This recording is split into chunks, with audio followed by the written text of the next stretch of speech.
Bismillah. Assalamualaikum warahmatullahi wabarakatuh.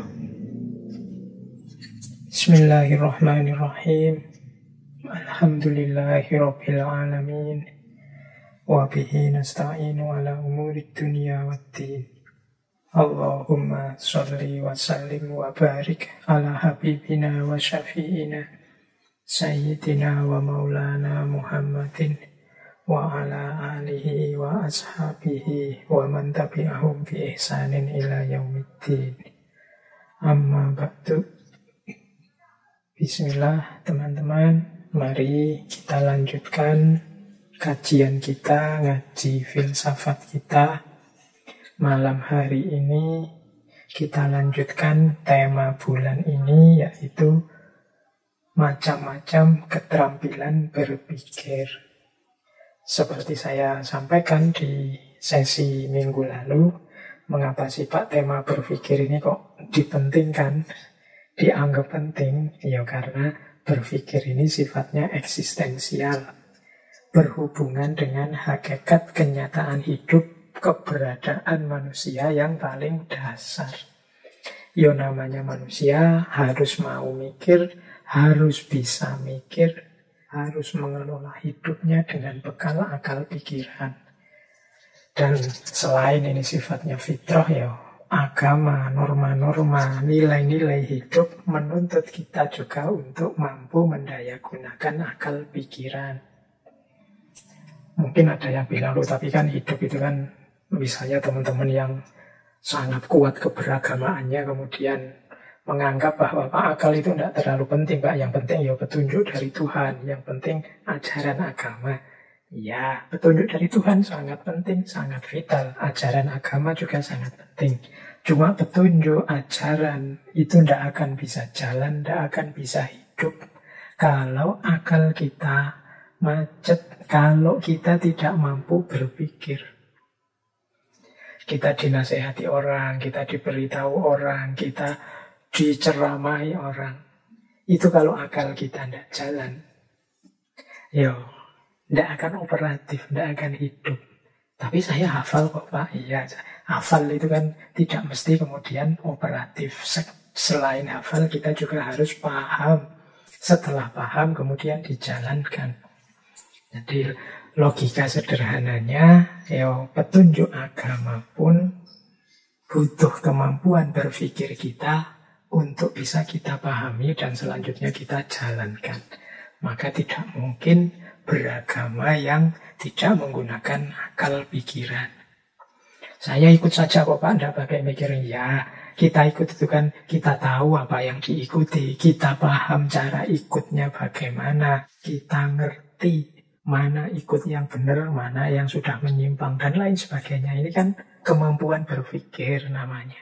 Jadi makanya berpikir itu penting, vital dalam hidup kita ini.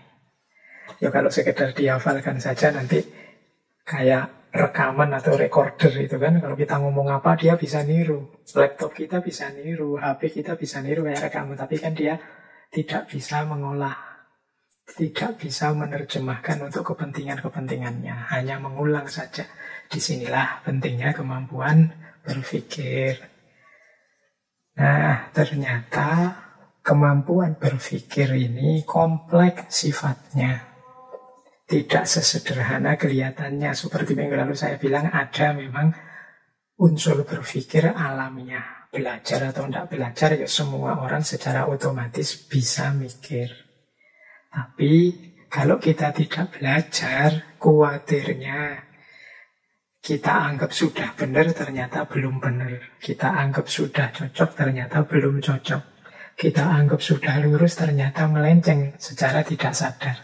Maka disinilah pentingnya wawasan-wawasan kemampuan berpikir. Ini sebenarnya materi yang sangat penting. Akan sangat luar biasa bagi kemajuan bangsa, kemajuan peradaban. Kalau kemampuan berpikir, thinking skill ini sudah kita tanamkan pada anak-anak kita sejak kecil. Karena ini nanti akan jadi bekal yang luar biasa untuk mengembangkan hidup, menjayakan peradaban, menjayakan bangsa dan negara kalau konteks kenegaraan. Jadi, tapi kita mulai belajar sekarang bukan berarti ya terlambat daripada tidak sama sekali. Baik, malam hari ini kita ada di tema ethical thinking atau berpikir etis. Ini klaster berpikir yang berbeda dengan yang kita jelaskan minggu lalu. Jadi minggu lalu kan kita membahas berpikir kreatif, yang itu satu paket dengan berpikir kritis. Yang dikejar secara umum dalam berpikir kritis maupun berpikir kreatif itu kan menemukan kebenaran. Jadi khususnya kebenaran secara logis, secara masuk akal. Nah, sekarang kita geser ke berpikir etis.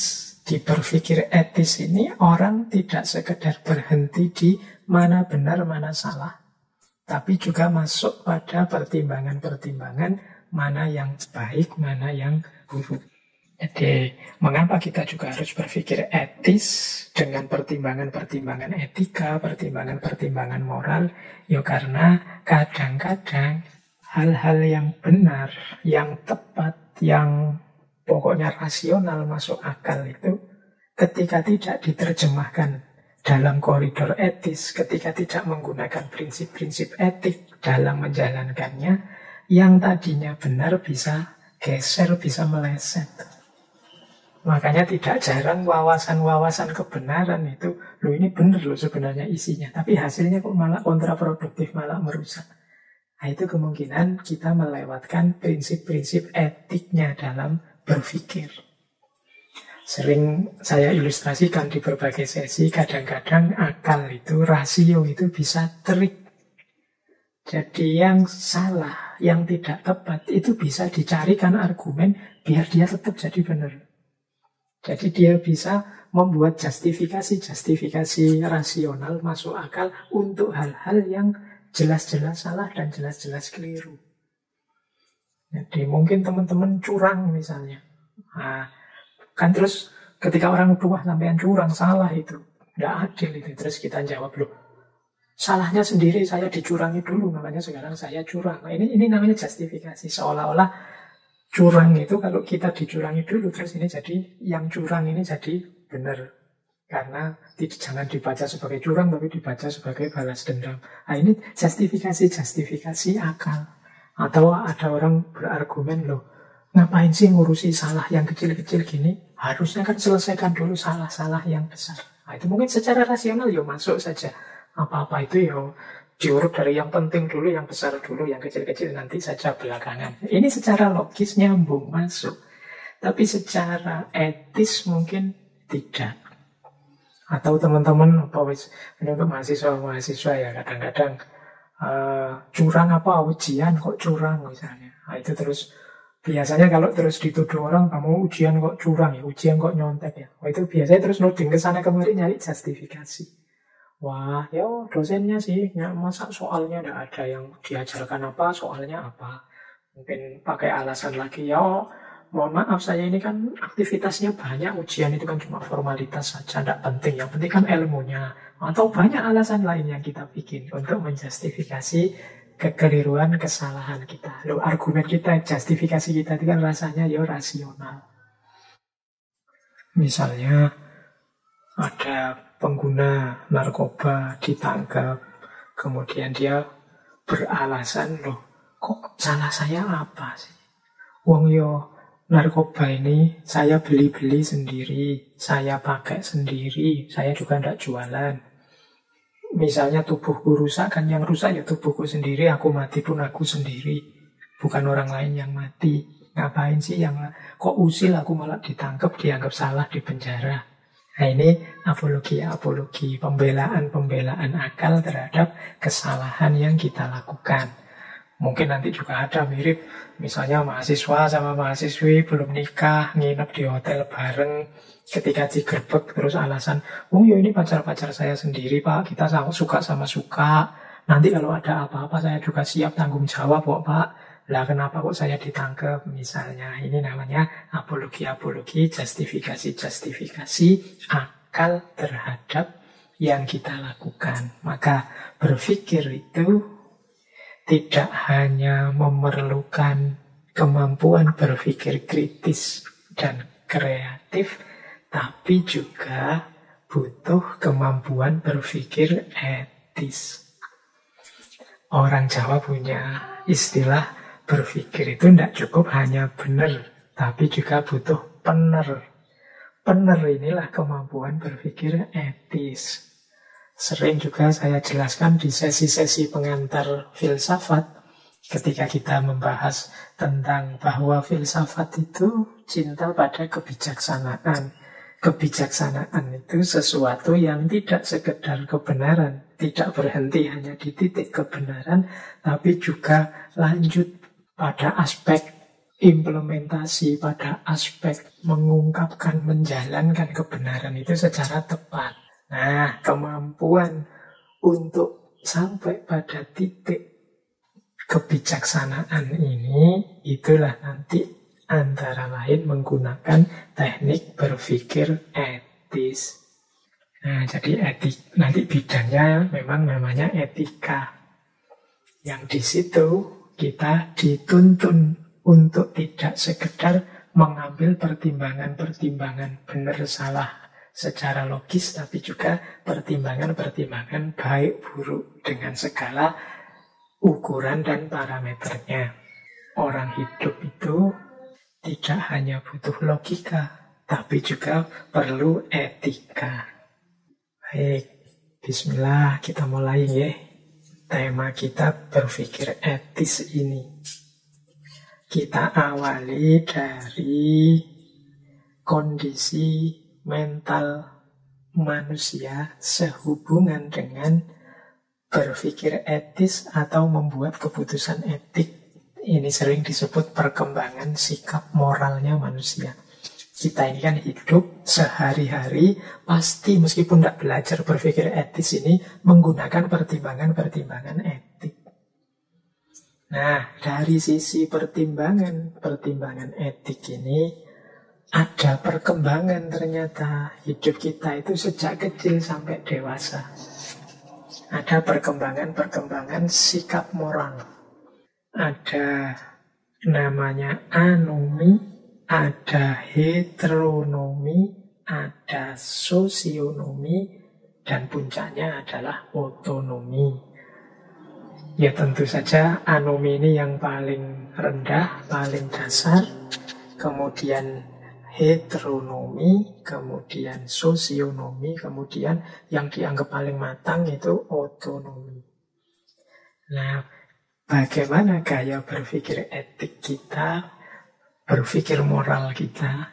Ada yang anomi. Anomi ini anak kecil yang akalnya belum berkembang. Sehingga ya dia tidak peduli dengan moralitas, wong dia belum kenal. Namanya anomi. Yes, pokoknya yang dia lakukan suka-suka saja, seneng-seneng dia saja. Jadi dia ingin ke sana, dia ingin kemari, dia ingin melakukan ini, banting itu, dia ingin nyeret ini, dia ingin apapun dia lakukan, ya dia tidak akan peduli dengan pertimbangan-pertimbangan moral. Ini anak-anak kecil yang akalnya belum lengkap. Namanya anomi. Ya, semoga kita yang sudah dewasa, sudah akalnya jalan bertahun-tahun ini tidak ada di level ini. Kalau ada orang sudah dewasa kok masih tidak peduli dengan pertimbangan-pertimbangan nilai dan moral, berarti levelnya level anomi. Jadi level balita. Nah, jangan-jangan ada orang yang tinggi, besar, gagah, sudah sosoknya menyeramkan besar, tapi mentalnya, sikap moralnya masih balita. Masih kayak anak kecil, masih anomi. Kalau anomi masih belum ada pertimbangan moral, berarti tidak bisa berpikir etis. Nah, naik satu level heteronomi. Level heteronomi ini sudah mulai memikirkan mana baik, mana buruk, sudah mengambil sikap-sikap moral. Cuma keputusan-keputusan moralnya bergantung pada yang dia ikuti, otoritas-otoritas yang dia percaya. Misalnya ikut saja apa kata orang tua, manut saja apa kata gurunya. Nah ini namanya heteronomi.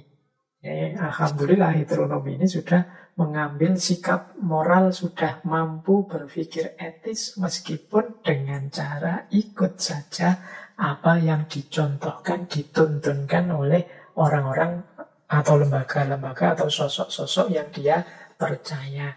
Nah ini namanya heteronomi.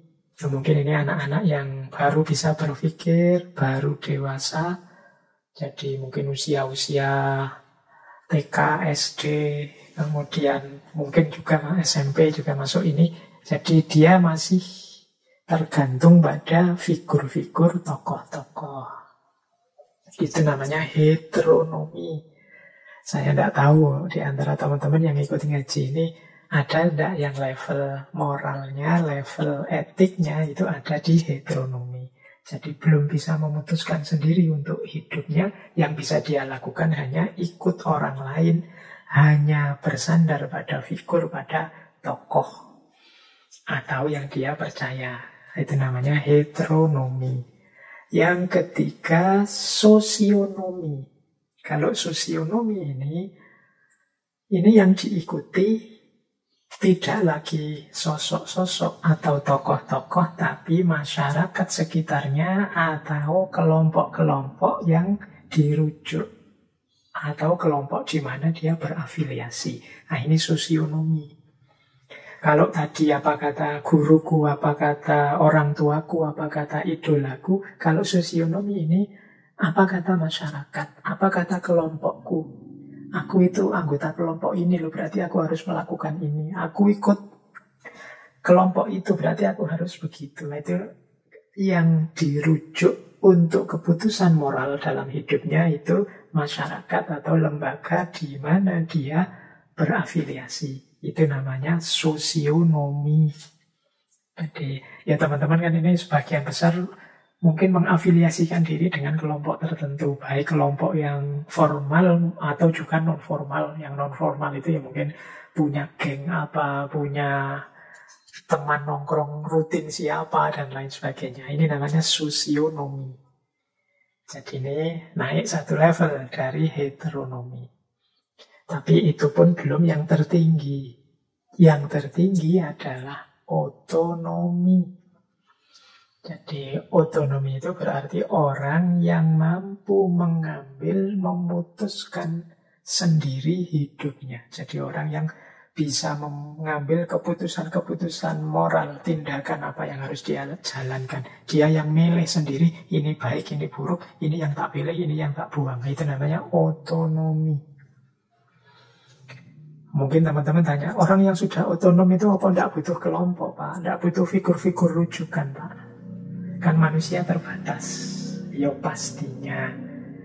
Jadi setiap orang sebenarnya ya pasti membanding, mencari, merujuk ke mungkin orang lain yang ahlinya, mungkin kelompok yang dia percaya. Tapi seorang yang otonom itu memposisikan orang yang dia idolakan atau kelompok yang dia idolakan itu hanya sebagai referensi dan rujukan. Keputusannya sepenuhnya ada di tangannya. Nah, ini namanya orang otonom. Aku bisa kok menolak kelompok itu atau menyetujui kelompok itu, tapi aku milih setuju karena menurutku kelompok itu baik dengan alasan 1, 2, 3. Ini namanya orang otonom. Meskipun tetap ikut kelompok itu atau tetap mengidolakan tokoh itu atau figur itu. Sebenarnya aku bisa tidak ngefans sama tokoh itu, tapi aku tetap ngefans. Aku tetap ikut yang dia katakan menurutku benar. Dengan pertimbangan-pertimbanganku sendiri. Nah, ini namanya orang otonom. Pilihanku sendiri. Jadi, dan kalau memang pas gagasannya ada yang tidak cocok, ya aku tidak akan setuju. Kalau dari kelompokku ini ada yang salah, ya akan aku sebut salah. Nah, ini namanya orang otonom. Jadi, ini level-level perkembangan sikap moral dalam hidup manusia. Semoga ini nanti bisa jadi peta bagi teman-teman untuk membaca. Disinilah nanti orang bisa mengukur kemampuan berpikir etiknya. Ada yang sama sekali tidak mampu, namanya anomi. Ada yang hanya ikut orang lain saja secara tidak kritis, namanya heteronomi. Ada yang tenggelam oleh kelompok sosialnya, namanya sosionomi. Ada yang kokoh, mandiri, mampu mengambil keputusan sendiri, namanya otonomi. Baik, ini masih dasar-dasarnya ya berpikir etis. Nah, selanjutnya mungkin ada pertanyaan. Mengapa sih Pak kita harus capek-capek ke wilayah berpikir etis ini? Apa tidak bisa kita sudahlah dijalani saja, tidak usah capek-capek berpikir? Tidak bisa. Mengapa? Karena ranah etik ini ranah yang secara konkret, real, pasti kita hadapi dalam hidup.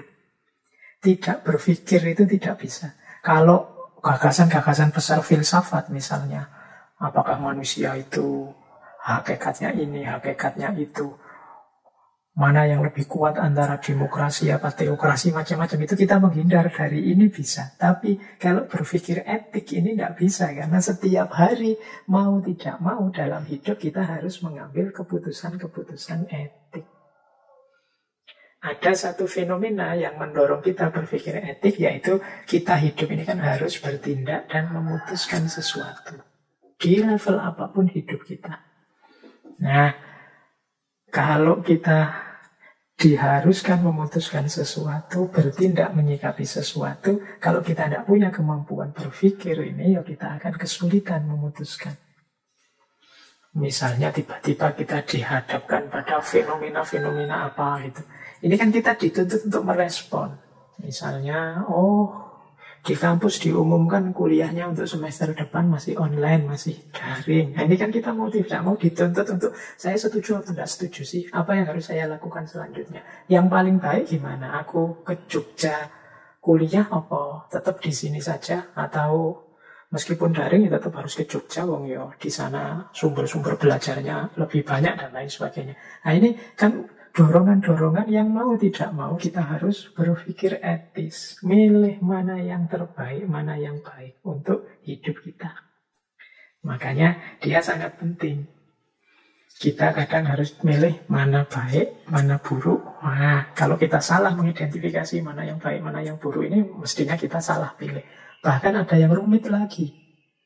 Ada namanya dilema moral. Dilema moral itu sering saya ilustrasikan, ada pertimbangan-pertimbangan baik yang banyak. Kalau tadi kan baik buruk gampang, kita yang milih baik. Tapi kalau pilihannya antara baik dan yang baik, kita milih mana? Yang kita prioritaskan yang mana? Nah, ini namanya dilema moral.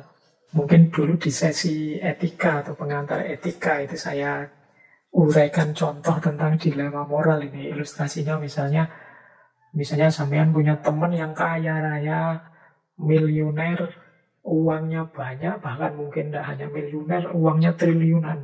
Tiba-tiba dia kena COVID, kemudian meninggal. Menjelang meninggal dia pesan pada kita sebagai temannya, tolong nanti harta yang saya tinggalkan ini, karena saya suka sepak bola, belilah klub sepak bola, buatlah klub yang tangguh di Indonesia ini.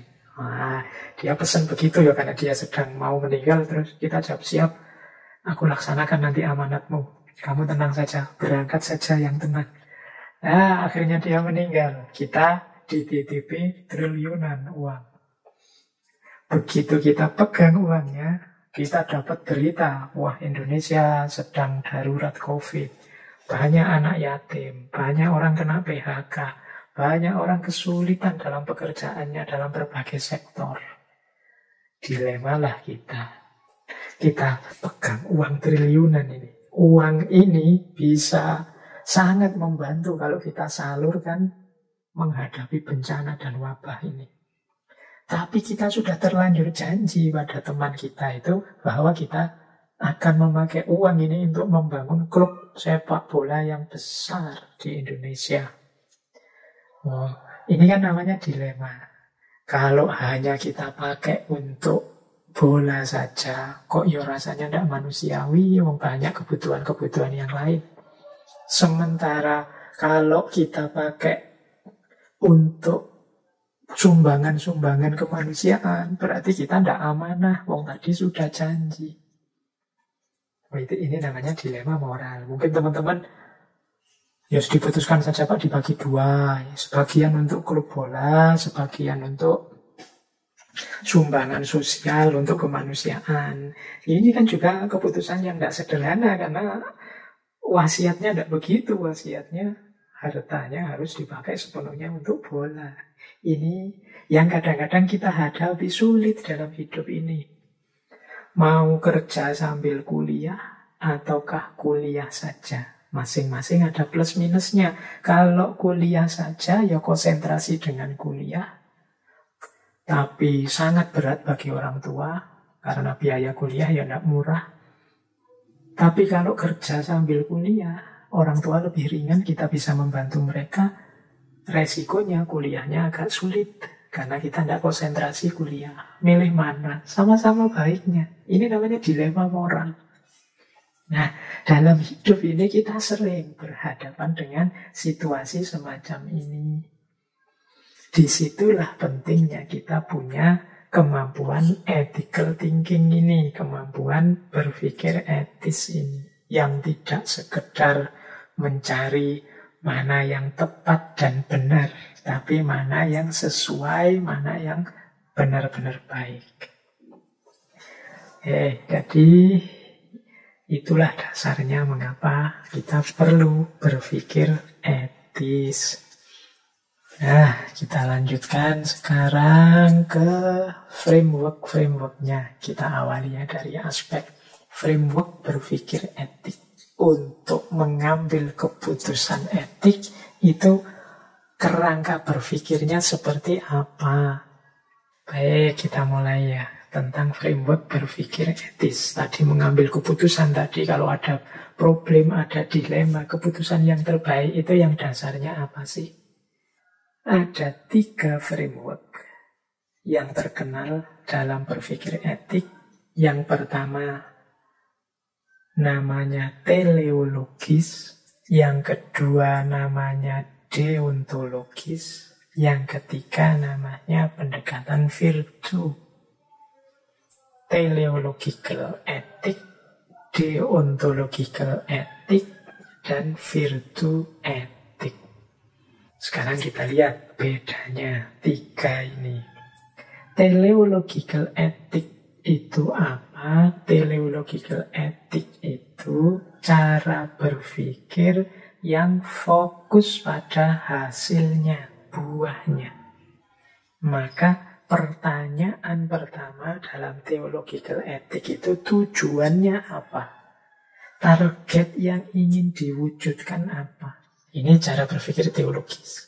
Jadi dalam teleological ethic kita melihat seandainya keputusan ini yang saya ambil, efeknya apa? Apakah efek ini yang aku inginkan? Nah, itu namanya teleological ethic. Melihat buahnya, melihat hasilnya. Jadi pertama-tama orang yang berpikir teleological ethic ini fokus pada akibatnya, manfaatnya, baik langsung maupun tidak langsung. Dan dia akan milih hasil yang terbaik. Jadi mewujudkan hasil yang terbaik secara hasilnya ya. Jadi tidak melihat prosesnya. Ini namanya teleological ethic. Kalau ada orang begini, cara berpikirnya, sudahlah, ambillah keputusan apa saja, yang penting kamu gembira. Nah, ini cara berpikir teleologis. Dilihat gembiranya. Yang penting semua setujulah. Nah, ini jadi dilihat aspek telosnya, tujuannya. Pokoknya tujuan kita kan mufakat. Entah itu memufakati hal yang baik atau yang buruk, yang penting kita sudah mufakat. Nah, ini cara berpikir teleologis. Tadi yang kasus sepak bola sama sumbangan COVID tadi, secara teologis berarti yang kamu inginkan apa? Tujuanmu apa? Kalau tujuanmu adalah memenuhi wasiat, ya sudah, jalankan, belilah, buatlah klub sepak bola yang besar. Tapi kalau ingin bagaimana caranya harta ini semakin manfaat untuk banyak orang, tidak hanya untuk sekelompok orang, sebagian orang, tujuannya itu, ya sudah, pilih saja sumbangan kemanusiaan. Ini cara berpikir namanya teleological ethic. Jadi evaluasinya teleological ethic ini ya melihat kesesuaian hasil dengan yang memang dituju. Misalnya teman-teman ingin ngecek saya ngaji filsafat ini baik enggak sih? Saya ikut ngaji seperti ini. Nah itu kalau di teleological etik pertama-tama ditanyakan, lu tujuanmu ngaji itu apa? Saya sih tujuannya ngaji ya daripada nganggur saja Pak.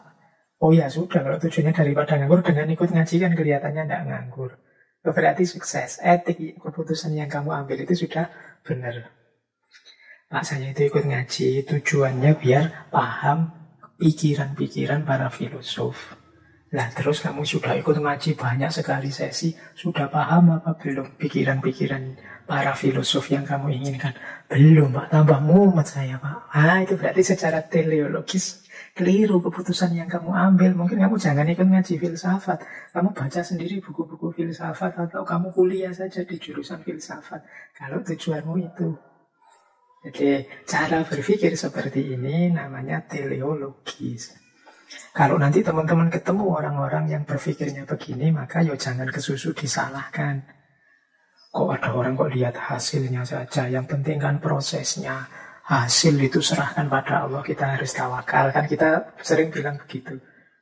Tidak seperti kelompok teleologis ini. Tapi ya kalau ada orang seperti ini, ya harus dimaklumi. Berarti memang cara berpikirnya berbeda. Dia pakai paradigma teleologis, ukuran tujuan. Kalau tujuannya sudah terpenuhi ya berarti benar. Kalau tujuannya belum terpenuhi berarti salah. Itu yang pertama.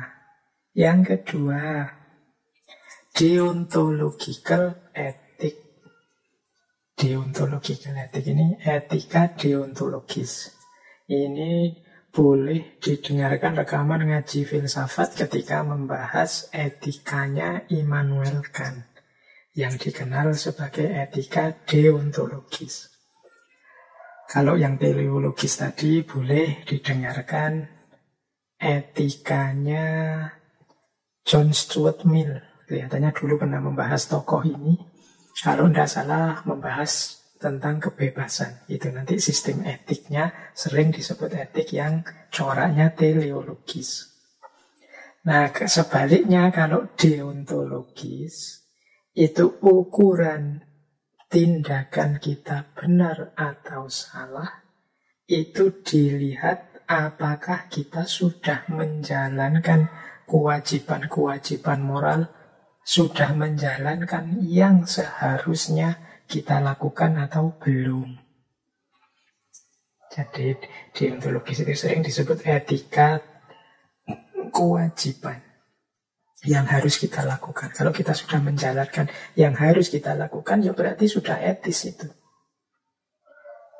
Kita wajib belajar, mencari ilmu, mengejar ilmu. Dan kita sudah belajar, mencari ilmu, mengejar ilmu. Hasilnya apa? Serahkan pada Allah. Ini sebenarnya sejenis etika deontologis. Kita wajib jujur, karena jujur itu adalah satu kebaikan yang harus kita hidupkan, kita jalankan. Kalau kita sudah menjalankan kejujuran, ya berarti sudah. Itulah kewajiban kita. Bahwa dari jujur itu kemudian ada efek-efek yang tidak diinginkan, ya sudah. Kita siap menerima segala efeknya. Yang penting prosesnya sudah kita tempuh, yang harus kita jalankan sudah kita jalankan. Ini cara berpikir deontologis. Ya, mungkin kalau memakai ilustrasi yang sering kita pakai untuk pengecualian itu ya. Dan kita sering, zaman saya belajar akhlak, belajar etika itu sering ada ilustrasi cerita begini. Jika satu ketika ada orang mencari teman kita akan dibunuh. Sementara kita tahu di mana tempatnya teman kita itu. Nah, itu harusnya apa yang kita lakukan? Kita jujur atau bohong? Kalau kita jujur, resikonya dia tahu tempatnya teman kita bisa terbunuh. Kalau kita bohong, berarti kita tidak etis, tidak bermoral, karena manusia itu diwajibkan untuk jujur. Ini jenis dilema juga. Kalau pakai perspektifnya teleologis, dilihat efeknya, hasilnya. Jadi kalau secara teleologis ya, wah ini kalau diberitahu bahaya ini buat temanku, maka sembunyikan saja, bilang saja tidak tahu atau diarahkan kemana biar tidak terjadi pembunuhan ini. Nah ini jawaban seperti ini itu benar. dari perspektif teleologis. Tapi menurut deontologis tidak begitu. Ya tetap kita harus jujur. Bilang saja saya tahu teman saya di mana. Tapi kalau kamu mau bunuh teman saya, ya termasuk jadi tugas moral saya untuk membela teman saya. Wah, ini gaya deontologis namanya. Jadi saya tidak bohong, tapi saya tidak hanya baik untuk aspek memberitahu ini saja, saya juga baik untuk tindakan selanjutnya. Kalau selanjutnya kok terjadi mau kezaliman, mau penyiksaan, mau pembunuhan, ya saya harus membela biar kezaliman itu tidak terjadi, pembunuhan itu tidak terjadi. Jadi ini membelanya jangka panjang akhirnya. Tidak hanya bilang atau bohong tentang di mana temanmu. Nah, ini gaya deontologis. Jadi teleologis dan deontologis ini dua gaya yang berbeda dalam saat kita berpikir etik. Ya paling tidak hari ini kita bisa menerima kalau ada orang bergaya teleologis atau bergaya deontologis. Kalau gaya teleologis itu fokusnya pada tujuannya, hasilnya, kadang-kadang meleset-meleset sedikit di proses, tidak masalah, yang penting hasilnya sesuai yang diinginkan. Kalau deontologis lebih pada apa yang memang harus kita lakukan, yang seharusnya. Hasilnya apa, sudah bukan urusan lagi. Jadi itulah framework berpikir etik. Yang kedua. Yang ketiga, virtu etik. Virtu etik ini sering disebut sebagai etika kebajikan. Nah, kalau ini berbeda dengan dua framework sebelumnya. Kalau dua framework sebelumnya, yang satu melihat hasilnya, yang satu melihat kewajiban, keharusan yang dilakukan. Kalau virtu etik ini melihat orangnya. Jadi melihat karakter orangnya. Jadi ukuran keputusannya basisnya pada karakter yang harus aku kembangkan. Baik atau buruk itu diawali dari orangnya. Jadi virtu etik itu mengawali proses berpikir etik dari karakter yang akan kita bentuk. Jadi fokusnya pada karakter yang akan kita kembangkan. Sampean ingin jadi orang seperti apa? Saya ingin jadi orang jujur, saya ingin jadi orang pemberani, saya ingin jadi orang yang bisa dipercaya, saya ingin jadi ini kan. Kalau dalam agama namanya akhlakul karimah. Saya ingin menghidupkan ini. Jadi fokusnya pada karakternya. Dengan asumsi orang-orang yang sudah terbangun karakternya. Dirinya sudah terbangun jadi orang baik. Yang dia lakukan pasti baik. Nah, ini namanya virtu etik. Kalau sudah terbentuk karakter jujur dalam dirimu, berarti keputusan apapun yang akan kamu ambil pasti tidak nabrak prinsip-prinsip kejujuran. Kalau berani jadi karaktermu, keputusan etik apapun yang kamu ambil pasti tidak akan nabrak prinsip-prinsip keberanian. Jadi ini virtu etik ini justru yang dilihat adalah orangnya. Apakah orang ini bisa dipercaya? Oh, kalau orang ini memang karakternya bisa dipercaya, keputusan apapun yang dia ambil pasti juga bisa dipercaya. Jadi dia melakukan kebaikan karena karakternya sudah terbentuk jadi orang baik. Ini parameternya berbeda. Kalau teleologis tujuannya, deontologis perbuatan, kewajiban-kewajibannya. Kalau virtu etik ini orangnya. Makanya kalau teman-teman ingin mengambil perspektif virtu etik ini, nanti jalannya dua. Yang pertama, membentuk karakter kita sendiri jadi orang baik, atau kita ikuti keputusannya orang-orang yang memang sudah baik, atau kita tiru yang dilakukan oleh orang-orang yang memang karakternya terbukti baik. Nah, ini virtu etik ya. Memang kalau yang pertama tadi kita membangun karakter kita jadi orang baik, itu ya lama biasanya dan prosesnya panjang. Tapi kalau yang kedua ini mengikuti orang-orang baik atau minta nasihat orang-orang baik ini lebih mudah, lebih pendek prosesnya. Kalau tentang virtu etik ini, mungkin bisa teman-teman mendengarkan ngaji filsafat, misalnya etikanya Aristoteles atau Plato. Saya lupa yang dulu pernah dibahas, entah Aristotelesnya atau Platonya, yang dikenal sebagai eudaimonia. Jadi etika kebahagiaan. Ini kan lebih fokus membangun karakter. Sama seperti kalau belajar akhlak Imam Ghazali atau akhlak Ibnu Miskaweh, itu kan fokus pada bagaimana membangun karakter orangnya. Jadi seperti apa orangnya, seperti itulah yang akan lahir dari dia. Maka penting membangun karakter yang baik. Itu namanya virtu etik. Nah, inilah framework dalam berpikir etis. Ini penting bagi teman-teman sebelum mengambil keputusan-keputusan etik, kita pahami framework-frameworknya. Baik, kita lanjutkan. Selanjutnya, tadi sudah frameworknya, sekarang prinsip-prinsipnya.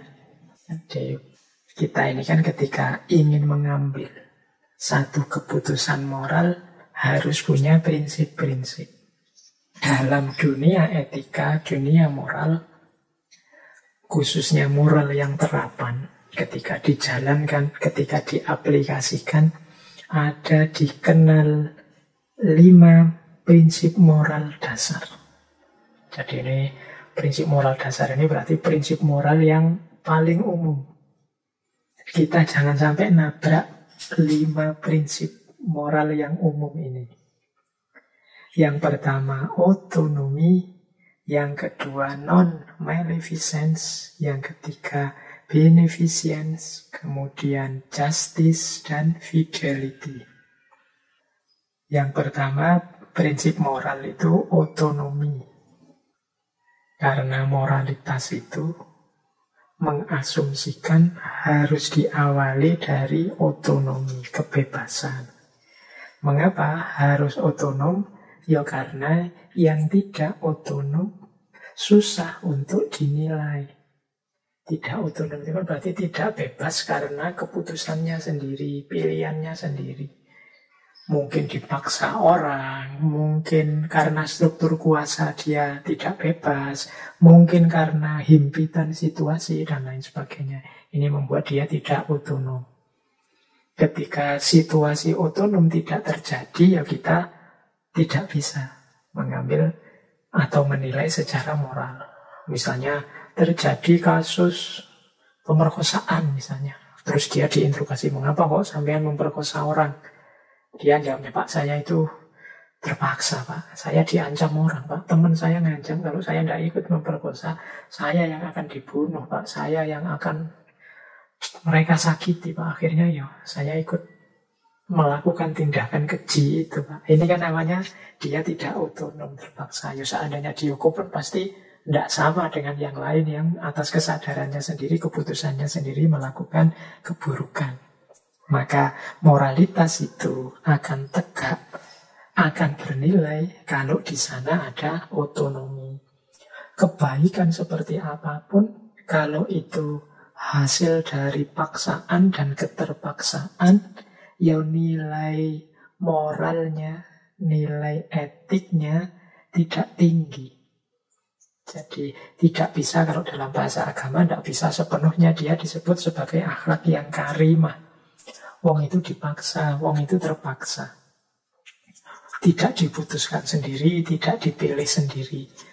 Yo, sama kayak adik-adik kita, anak-anak kita yang masih kecil itu kan kadang-kadang sok rewel, nakal, disuruh sholat tidak mau, terus kita paksa sholat. Akhirnya dia sholat sambil terpaksa, sambil monyong-monyong, sambil sedikit ngamuk, sambil... Nah ini kan yang dia lakukan ini baik sebenarnya, kebaikan wong sholat. Tapi nilainya kan beda dengan kalau dia sholat dengan kesadarannya sendiri, keputusannya sendiri. Jadi prinsip pertama adalah otonomi. Jadi moralitas itu membutuhkan situasi yang otonom, prasyarat yang otonom, baru bisa dijalankan. Yang kedua, prinsip tidak menyakiti, tidak menyusahkan, tidak menyengsarakan orang. Non-maleficence. Non-maleficence ini prinsip tidak menyakiti. Jadi pastikan nanti keputusan moral apapun, tindakan moral apapun tidak membuahkan kesakitan, kesulitan, kesengsaraan secara kita sengaja pada orang lain. Jangan memutuskan sesuatu, saya ambil ini sajalah, biar saja dia sengsara, biar saja dia sakit, yang penting aku enak. Nah, ini kalau kita memutuskan dengan cara berpikir begini, berarti kita termasuk orang yang kurang bermoral atau tidak bermoral. Karena prinsip dasarnya moral itu tidak menyakiti. Jadi kalau teman-teman bingung, tadi kan banyak dilema-dilema moral, mana yang harus saya pilih ini? Pilihlah yang paling tidak menyakiti orang lain. Non-maleficence. Jadi ini penting. Jadi kalau ada tindakan-tindakan kok itu menyakiti orang, menyusahkan orang, menyengsarakan orang secara sengaja, berarti itu sebenarnya tindakan yang nabrak prinsip moral. Berarti itu tindakan yang tidak bermoral. Nah itu prinsip kedua. Ya saya tidak mungkin menjelaskan detail ya. Yang menyakiti itu seperti apa sih Pak? Yang menyengsarakan itu seperti apa? Ya nanti teman-teman ngerti sendirilah. Kontekkan dengan situasi teman-teman masing-masing. Aplikasikan prinsip ini secara bijaksana. Ini prinsip yang kedua. Prinsip yang ketiga, beneficence. Beneficence ini prinsip kebaikan, kemurahan hati. Kalau tadi tidak menyakiti, kalau ini memberikan yang menyenangkan, menggembirakan, membahagiakan. Kalau kita sedang dilema, ingin memutuskan sesuatu, ini baik, ini juga baik ya. Yo pilih saja yang lebih menggembirakan, lebih menyenangkan. Ini prinsip ketiga. Jadi prinsip kemurahan hati. Jadi kita memberikan yang baik, yang terbaik untuk orang lain. Prinsip yang keempat adalah prinsip keadilan. Prinsip keadilan ini berarti prinsip yang tidak boleh memihak, tidak boleh zalim, mengambil haknya orang, tidak boleh memperlakukan orang lain secara diskriminatif, tidak boleh berat sebelah dan lain sebagainya. Dulu kita pernah 1 bulan khusus ngaji filsafat tentang keadilan. Keadilan itu nyawanya moralitas. Mengapa manusia perlu untuk menghidupkan moralitas, menghidupkan etika? Demi situasi hidup yang adil. Manusia itu oleh Allah diturunkan ke muka bumi. Antara lain sebagai khalifahnya untuk mengelola bumi. Tujuan utamanya ya menghidupkan keadilan ini di muka bumi. Besok di akhir zaman katanya Imam Mahdi turun, Nabi Isa turun. Dalam rangka apa? Menegakkan keadilan. Jadi puncak skenario hidup ini harus berakhir pada keadilan. Karena kita ini manusia yang oleh Allah diberi amanat sebagai khalifahnya untuk menegakkan keadilan.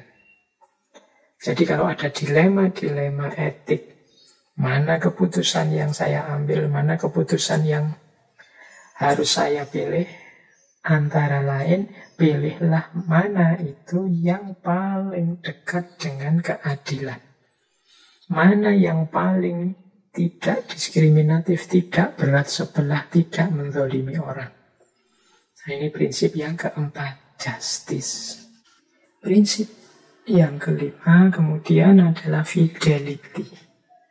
Fidelity ini bisa kita artikan kesetiaan, loyalitas, bisa dipercaya, menghargai komitmen bersama, itu fidelity. Biasanya fidelity ini antara lain ada ketika kita berinteraksi dengan orang lain dalam kita hidup bersama.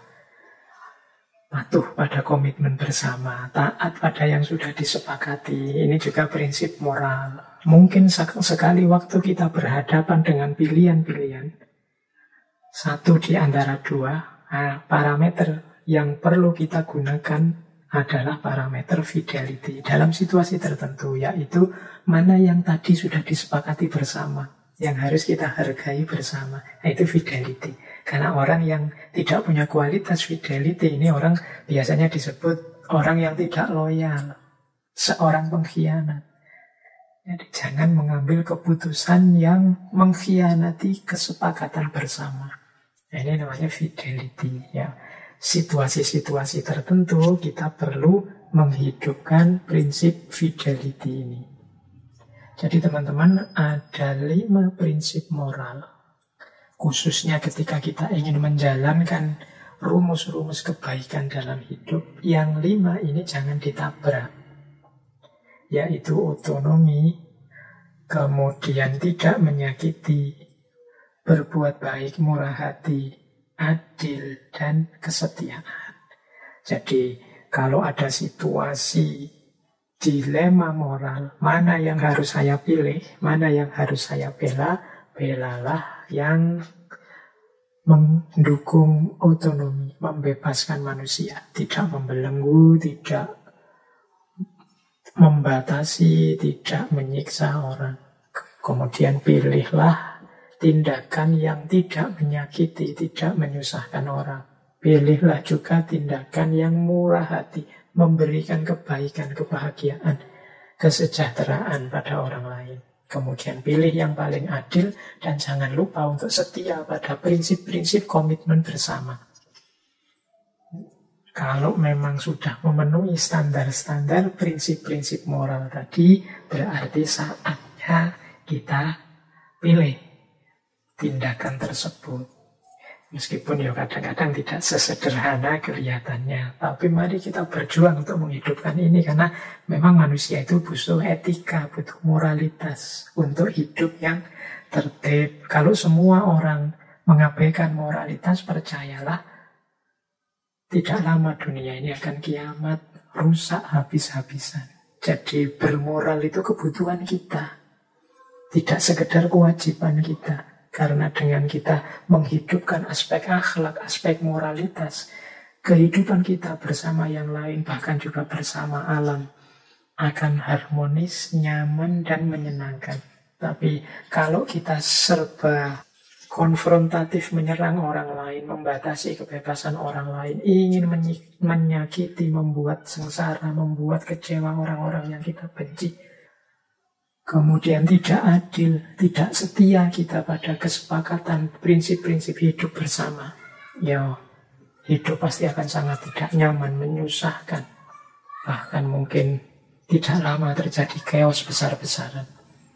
Ya karena ulah kita sendiri. Kalau bahasanya Al-Quran kan dhaharul fasadu, sungguh telah nyata kerusakan di muka bumi bima kasabat aydin nas, karena perilakunya manusia, buah karyanya manusia.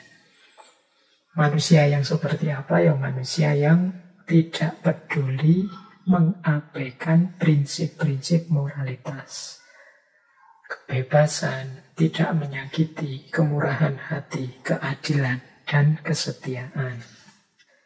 Baik, kita lanjutkan. Wah, semoga masih fit ya. Silahkan ambil nafas sebentar. Ini malam hari ini kita bertemu teori-teori lagi. Meskipun teori yang sifatnya praktikal, berhubungan dengan kehidupan kita sehari-hari. Baik, selanjutnya kita akan belajar tentang cara membuat keputusan moral. Ini kan tidak sederhana keputusan moral ini. Karena berhubungan dengan dunia konkret, dunia nyata kita. Saya lupa dulu, mungkin pernah saya bercerita tentang rumitnya keputusan moral ini. Kalau tidak salah di sesi pengantar etika, saya ceritakan tentang sulitnya mengambil keputusan moral seorang mahasiswa. Jadi ada ceritanya begini yang dulu saya ilustrasikan. Ada seorang mahasiswa yang satu ketika pamit pada ayah ibunya. Jadi dia ini pamit ingin menghadiri pesta ulang tahun temannya. Nah, Sebelum dia berangkat ke pesta ulang tahun temannya, bapaknya berpesan, "Nak, silahkan kamu hadiri pestanya temanmu, tapi jangan lupa nanti paling malam kamu harus sampai rumah jam 11. Jangan lebih dari itu. Kalau lebih nanti ada hukumannya." Nah, si anak ini dengan mempertimbangkan selama ini biasanya dan situasinya, dia siap. Siap Pak, saya janji. Pak, paling jam-jam 10. Nggak lebih dari setengah 11 saya sudah di rumah Bapak. Kalau maksimal jam 11 saya pasti bisa. Pamitlah dia pada ayahnya, pada ibunya. Berangkat menghadiri pesta ulang tahun temannya. Ternyata pestanya asik. Jam 10 ternyata juga sudah selesai. Anak muda ini senang. Tidak melanggar janji di hadapan ayahnya karena pasti nanti sampai rumah sebelum jam 11. Tapi ketika dia mau pulang, dia lihat ada seorang temannya perempuan. Rumahnya jauh. Yang dia kalau malam-malam itu jam 10 malam pulang sendirian mengkhawatirkan. Karena dia harus lewat daerah-daerah yang mungkin membahayakan. Nah, dilemalah mahasiswa ini, saya harus pulang sekarang untuk memenuhi janji pada ayah, ataukah mengantarkan anak ini, teman ini. Karena kalau tidak diantarkan bahaya dia. Mana yang harus kita pilih? Akhirnya karena mikir bahaya, mungkin sebagian besar kita juga begitu, diantarkanlah teman putri ini meskipun resikonya sampai rumah lebih dari jam 11. Beneran, sampai rumah lebih jam 11, setengah 12 baru nyampe rumah. Marahlah ayahnya. Dijelaskanlah oleh anak ini situasinya. Sebenarnya bukan kok saya ingin melanggar, tapi bagaimana lagi? Situasinya menuntut saya untuk mengantarkan teman putri ini. Jadi mau bagaimana lagi? Kalau saya tidak ngantar akan lebih bahaya. Nah, terus ayahnya bilang, "Oke, saya paham, bisa menerima alasanmu, tapi janji kita, kesepakatan kita, barang siapa telat di atas jam 11 harus dihukum. Berarti menjadi kewajiban saya juga untuk menghukummu, wong kamu melanggar kesepakatan kita." Nah, ibunya gantian membela anaknya. "Loh, kok jadi begitu?" Ya menurut saya dia memang salah. Tapi kesalahannya bisa dimaklumi. Toh dia tujuannya baik. Tujuannya adalah mengantarkan anak ini, temannya, biar temannya tidak bahaya. Jadi meskipun yang dia lakukan salah, tapi kan tujuannya baik. Maka dia harus diampuni. Ini kan contoh kasus tentang dilema moral. Masing-masing benar dengan perspektifnya sendiri-sendiri. Anak tadi, mahasiswa tadi, benar. Wong dia terpaksa oleh situasi, oleh kondisi. Si ayah juga benar, karena dia berpedoman pada norma aturan yang sudah disepakati sebelumnya. Ibu juga benar, karena ibu ini melihat tujuannya. Tujuannya kan baik dan hasilnya ternyata juga baik. Temannya selamat, anaknya juga pulang dengan selamat. Loh, ini yang saya sebut keputusan moral. Ternyata berpikir moral itu, berpikir etik itu macam-macam. Kalau masing-masing bisa menerima secara terbuka argumen masing-masing, nanti ini bisa diselesaikan. Semuanya benar dan semuanya merasa benar, tapi semuanya punya pikiran yang terbuka, bisa disepakati mana tindakan yang akan diambil, maka aman. Tapi kalau semuanya kaku, merasa dirinya yang paling benar, tidak bisa dinego, pasti akan muncul konflik. Di tengah masyarakat sering muncul konflik-konflik karena pertimbangan-pertimbangan keputusan etik yang berbeda-beda seperti ini.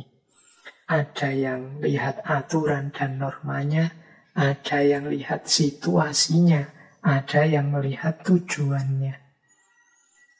Dan masing-masing kukuh dengan kebenaran pandangannya. Saya merasa benar kok, alasan saya ini. Yang situ saya juga merasa benar, alasanku ini. Yang sana juga begitu loh, pendapat saya ini lebih benar, alasanku ini. Sebenarnya semua benar dari perspektifnya masing-masing. Tergantung nanti kemudian mana yang akan dipilih. Berarti mensyaratkan kelenturan dan kesadaran keragaman saat muncul macam-macam pendapat atau pandangan. Nah, ini ilustrasi tadi mungkin penting bagi teman-teman untuk memperkaya wawasan saat menghadapi macam-macam perspektif. Hari ini kan era ketika semua orang bersuara mengungkapkan kebenarannya masing-masing. Bahkan banyak yang memaksakan kebenarannya pada orang lain karena menganggap, iya ini yang paling benar. Toh aku punya dasar, punya dalil, punya argumen. Dia tidak sadar bahwa orang lain juga menganggap pikirannya benar, dia juga punya dasar, punya dalil, punya argumen.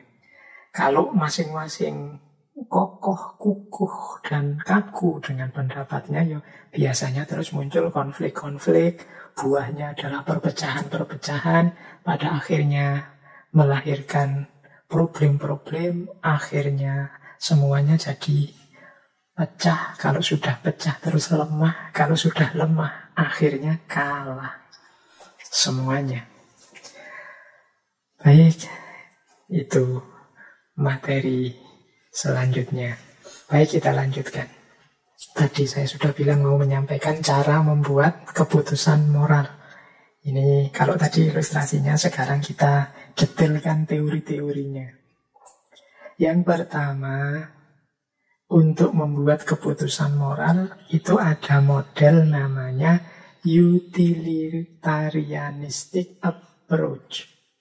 Pendekatan utilitarian. Pendekatan utilitarian ini frameworknya tadi teleologis, melihat hasilnya. Utilitarian ini berarti melihat manfaatnya. Jadi manfaat yang paling besar seperti apa? Itu yang diambil. Nah, ini namanya keputusan utilitarianistik. Keputusan utilitarianistik itu pertama-tama kita harus melihat siapa saja yang terlibat dalam problem ini. Keluargakah, temankah, perusahaankah, masyarakatkah, organisasikukah, dan lain sebagainya. Jadi problem ini berhubungan dengan siapa saja. Nah, kemudian kita harus merangkai keputusan-keputusan yang mungkin diambil. Oh, solusinya mungkin ini, mungkin itu, mungkin ini, mungkin itu. Nah, itu kan solusi-solusi.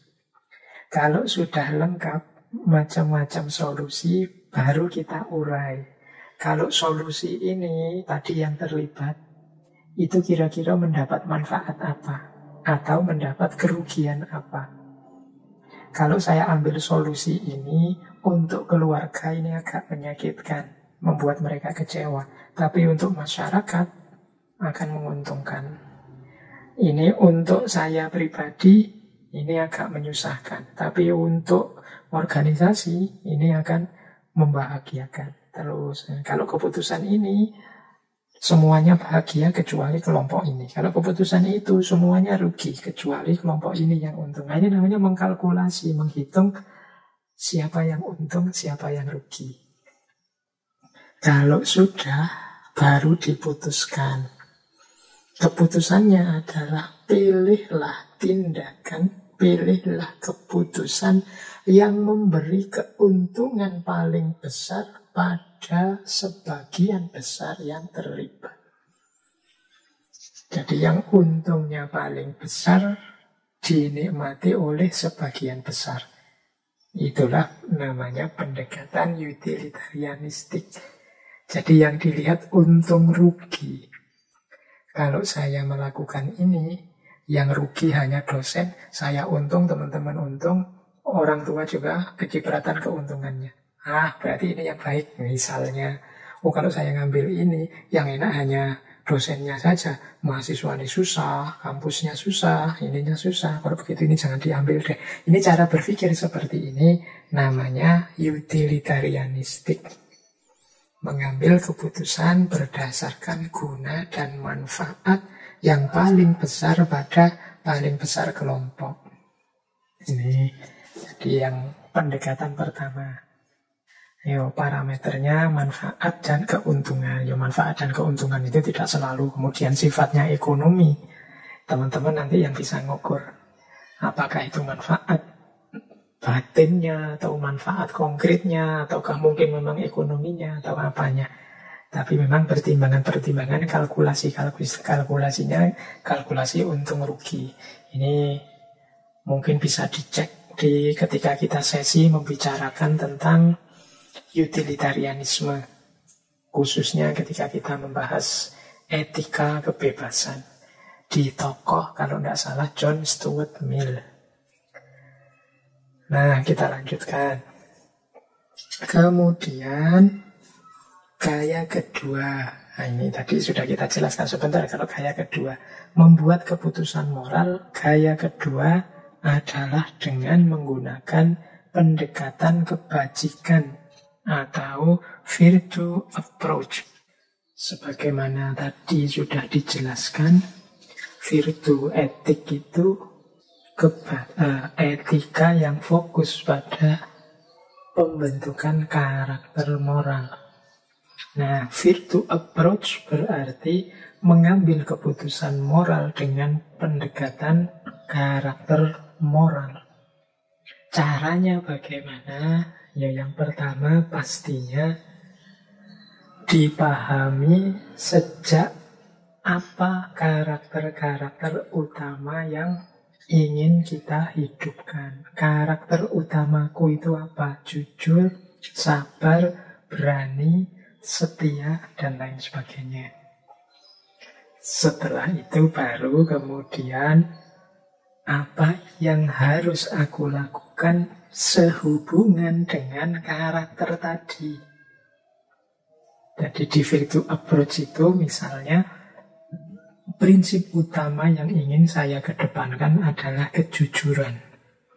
Maka dalam konteks kejujuran di kasus ini apa yang harus aku lakukan? Atau untuk kasus ini kita butuh kejujuran, kesabaran, dan kesetiaan. Nah, dalam konteks kasus ini, tindakan apa sih yang mencerminkan kejujuran, keberanian, dan kesetiaan? Ini namanya virtue approach, pendekatan kebijaksanaan. Misalnya ada yang menghadapi kasus tuduhan perselingkuhan kayak isu pelakor kemarin ya yang rame itu. Mungkin teman-teman bingung ini memutuskannya gimana ini ya. Sehubungan dengan kasus ini. Itu boleh pakai rumus tadi. Baik, sekarang kita pilih apa yang harus kita lakukan asalkan mencerminkan karakter jujur, berani, dan setia. Misalnya, itu berarti apa? Apa bubar saja? Atau apa yang harus dilakukan itu coba dipilih. Yang penting mencerminkan jujur, berani, setia. Yang itu harusnya sudah menjadi karakter kita. Nah, nanti kalau sudah melakukan itu, terus dicek. Dicek itu untuk membuktikan apakah ini sudah benar pendekatan yang aku lakukan. Mengeceknya apa? Yang pertama adalah apakah yang kita lakukan itu memang mencerminkan prinsip atau karakter tadi. Kok keputusannya terus bubar? Apa dengan bubar itu masih mencerminkan prinsip kesetiaan, masih mencerminkan prinsip keberanian, kejujuran misalnya. Itu yang pertama. Kalau ini harus dilacak korelasinya. Yang kedua, apakah aku puas, nyaman dengan keputusan tadi? Kok rasanya tidak enak ya, ganjel ya, tidak nyaman ya. Itu berarti ada yang harus dievaluasi lagi. Mungkin tindakannya salah atau prinsip dan karakternya tidak cocok. Saya milih prinsip untuk sabar. Saya sendiri orangnya tidak sabaran. Ya pantas keputusan seperti itu rasanya tidak nyaman bagiku. Berarti ada yang tidak cocok, tidak nyambung. Saya milih keputusan seperti itu, padahal keputusan seperti itu membutuhkan keberanian. Keberanian bukan bagian dari karakter saya selama ini. Itu terus aku jadinya tidak nyaman. Nah ini kalau sudah ada jawaban ini berarti tidak sesuai. Perlu dievaluasi lagi keputusan moralnya, berarti tidak cocok. Dan yang ketiga bisa ditanyakan, apakah aku siap menjalankan yang sudah aku putuskan tadi. Kalau ternyata siap, ya kemungkinan memang cocok, sesuai. Tapi kalau kok rasanya berat ya Pak, kok rasanya tidak mungkin saya jalankan Pak, berarti tidak cocok. Mungkin perlu dievaluasi lagi, dicari rumusan-rumusan lain, tindakan yang lebih sesuai dengan karakter kita. Jadi pendekatan kebajikan, virtue approach dalam membuat keputusan moral itu diawali dari karakter-karakter utama yang kita miliki dan ingin kita hidupkan. Setelah itu, tindakan apa yang relevan, yang cocok dengan karakter kita itu. Kemudian kita evaluasi, kita cek apakah memang sesuai antara karakter kita dengan tindakan kita. Apakah kita puas dengan yang sudah kita lakukan, kita nyaman dengan yang sudah kita lakukan. Dan yang terakhir, apakah untuk seterusnya aku bisa menjalankan keputusan yang tadi sudah diputuskan. Jadi ini gaya kedua berpikir etik dalam membuat keputusan moral. Namanya virtue approach, pendekatan kebajikan, pendekatan virtue. Gaya ketiga, kalau gaya yang ketiga ini sebenarnya mirip dengan utilitarianistik tadi, tapi ada bedanya. Gaya ketiga ini namanya pendekatan common good. Common good ini kebaikan bersama. Kalau tadi utilitarianistik itu kan dicari yang paling manfaat, yang paling besar. Ini di utilitarianistik mungkin saja terjadi orang ingin mencari enaknya sendiri, senangnya sendiri, kelompoknya sendiri. Tapi di common good ini yang jadi pertimbangan moral adalah kebaikan semuanya. Jadi tidak hanya satu orang, sekelompok orang. Bahkan bila perlu demi kebaikan semuanya ini, kepentingan satu dua kelompok, satu dua orang bisa dikorbankan. Nah ini namanya pendekatan common good. Cara berpikir common good ini diawali dari melihat seberapa besar sudah masyarakat, dunia sosial, politik sekelilingku sudah memberikan kebaikannya padaku. Kita dari masyarakat, dari pemerintahan, dari negara, di level apapun itu kan juga ada kebaikan-kebaikan yang kita terima. Mungkin keamanan, mungkin kenyamanan, mungkin fasilitas, dan lain sebagainya. Jadi dari sisi ini kita berangkat. Kemudian ya aku ini sudah banyak mendapat jasa dari luar diriku. Maka kalau bisa keputusan tindakan yang aku ambil ini memberi manfaat pada semua orang, pada masyarakat sekelilingku, pada lingkunganku, meskipun mungkin aku kesulitan, meskipun mungkin aku dapat susahnya, dapat sulitnya. Tidak masalah. Yang penting lingkunganku, masyarakatku, negaraku, bangsaku dapat untungnya, dapat baiknya. Nah ini namanya common good. Jadi ketika kita memutuskan sesuatu, kita tidak melihat aku dapat apa, kelompokku dapat apa. Tapi fokus kita secara umum, masyarakat semuanya, negara semuanya, orang-orang sekelilingku semuanya, kira-kira dapat manfaat apa. Dapatkah mereka berkembang, jadi lebih baik, lebih beruntung. Sebagaimana aku juga pasti kalau masyarakat berkembang lebih baik, aku juga pasti akan jadi lebih baik. Meskipun ada kesulitan-kesulitan. Nah ini namanya pendekatan common good.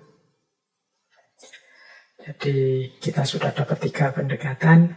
Ada utilitarianistik, nyari yang paling manfaat untuk sebagian besar orang.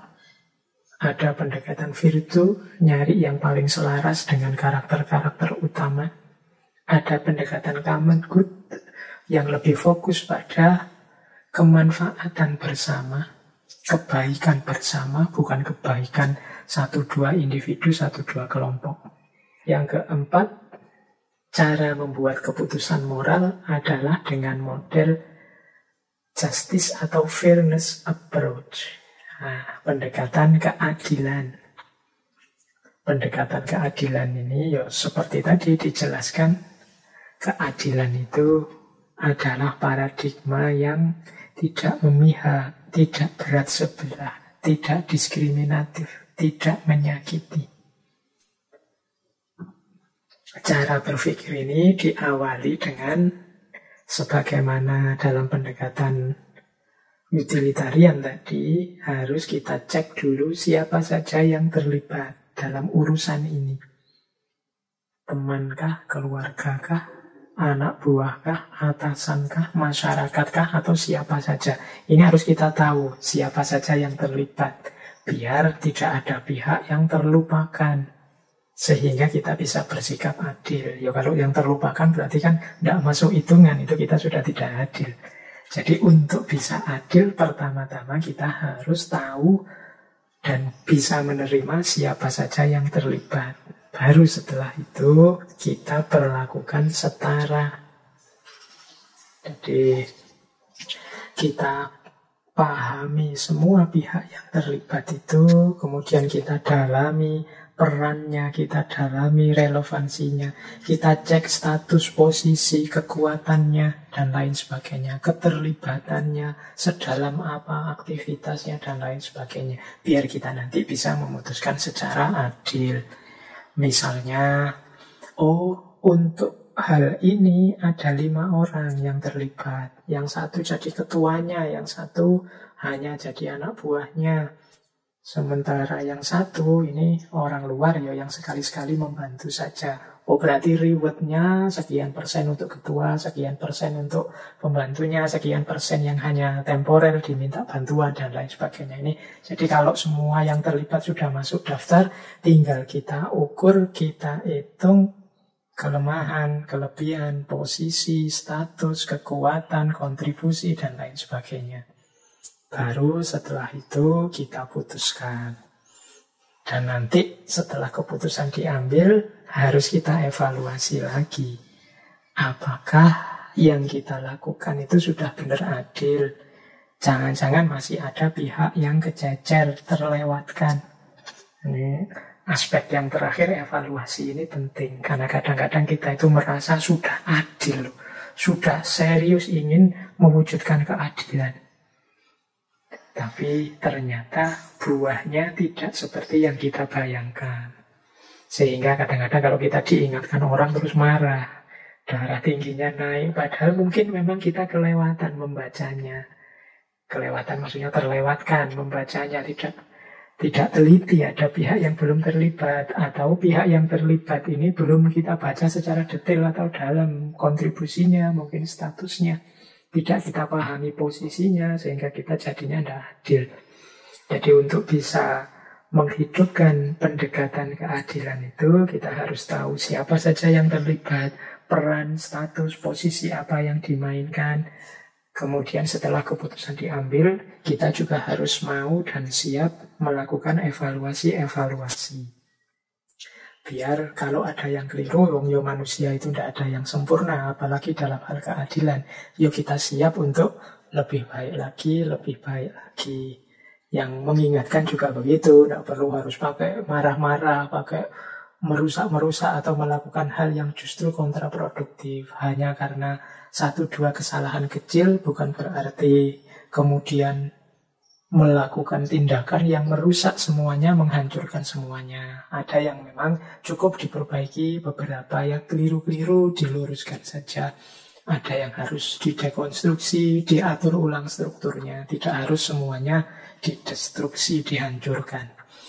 Jadi yang kita butuhkan mungkin perbaikan, bukan penghancuran dan penggantian. Seringkali seperti itu. Yuk, itulah gunanya evaluasi. Yang dievaluasi juga jangan tipis telinganya, jangan mudah tersinggung, mudah marah, apalagi tidak mau dikritik. Yang tidak mau dikritik itu biasanya tidak bisa lagi berkembang jadi lebih baik. Nah, itulah makanya kita penting belajar membuat keputusan moral yang adil. Kemudian yang kelima, ada pendekatan hak atau right approach. Jadi keputusan moral dengan pendekatan hak atau right ini, itu yang pertama-tama dilihat adalah apa hakku, apa hakmu, apa hak dia. Jadi siapa saja yang terlibat, kemudian kita pahami hak-haknya, kemudian kita ambil keputusan yang mendukung hak-hak itu atau yang tidak menabrak atau melanggar hak-hak itu. Jadi keputusan right approach ini adalah silahkan mengambil keputusan apapun asal tidak nabrak haknya orang lain. Asal tidak menghalangi orang memenuhi haknya atau mengambil haknya. Ini namanya right approach, keputusan moral. Setiap orang punya hak hidup, hak berpendapat, hak beragama, hak pendidikan. Ini kan hak-hak. Kemudian kita ingin mengambil keputusan. Perhatikan hak tadi. Ambil keputusan yang tidak menghalangi haknya orang untuk berpendapat, beragama, untuk pendidikan, bahkan apalagi untuk hidup. Jadi kalau keputusan kita kok nabrak hak-haknya orang lain, ya berarti termasuk keputusan yang tidak bermoral. Karena di antara prinsip moral itu adalah right hak. Jadi berarti apa? Ya nanti setelah kita ambil keputusan, mari kita evaluasi. Jangan-jangan keputusan kita itu mengambil haknya orang lain. Ngaji kita ini misalnya, itu bisa loh dianalisis pakai right approach. Kita ngaji mulai jam 8, selesainya jam 10. Nah, mari dievaluasi. Jangan-jangan dari jam 8 sampai jam 10 ini nabrak beberapa hak. Mungkin haknya orang untuk istirahat. Waktunya istirahat kok diganggu dengan ngaji. Makanya ngaji ini tidak boleh wajib. Silahkan saja yang mau ikut, yang mungkin belum ngantuk, silahkan ikut ngaji. Yang sudah berat, yang sudah ada kesibukan, atau ada kebutuhan yang lebih urgent, lebih penting, mungkin belajar, mungkin bekerja, ya monggo dilanjutkan. Ya, alhamdulillah masih ada rekamannya, besok-besok bisa didengarkan. Nah, ini berarti dari sisi right approach itu bisa dimaklumi keputusan ini mungkin dianggap tidak melanggar moral kok. Karena masih ada peluang-peluang untuk tidak melanggar haknya orang lain. Tapi kalau diputuskan semua orang wajib ikut ngaji filsafat, misalnya jam 8 sampai jam 10 setiap Rabu malam Kamis, itu mungkin siswa yang sedang belajar terlanggar haknya. Orang-orang yang capek ingin istirahat terlanggar haknya, dan seterusnya. Nah, itu contoh bagaimana mengambil keputusan moral dari sudut pandang pendekatan hak atau right approach.